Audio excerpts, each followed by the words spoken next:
सल्लल्लाहु अलैहि वसल्लम। हमारे करीम की बारगाह में हजरत आयशा सिद्दीका अब गुजार होती है, या रसूल अल्लाह, मेरे वाले गिरामी अबू बकर सिद्दीक की नेकियों के बारे में तो बताइए। फिर फरमाते हैं, आयशा सुनो सुनो, उमर फारूक की जिंदगी की तमाम ने किया एक तरफ, और हजरत अबू बकर की फकत एक ने किया एक तरफ। ऐसे क्या दूसरे ने हाँ हो भरा झगड़ा खुदा ही छुपा तुमने करो अजीजा ने दिल ने इस्लामिया।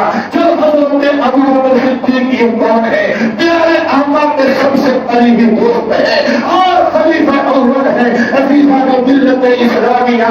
जब अबू बकर सिद्दीक के एक नेकी का जब ये आलम है, तो अबू बकर की जिंदगी की तमाम नेकियों का आलम क्या होगा। और जब अबू बकर सिद्दीक की जिंदगी की तमाम नेकियों का ये आलम है, तो मोहम्मद अरबी की नेकियों की साथ का आलम क्या होगा। आशिक़े मुस्तफ़ा का नाम है हज़रत अबू बकर सिद्दीक।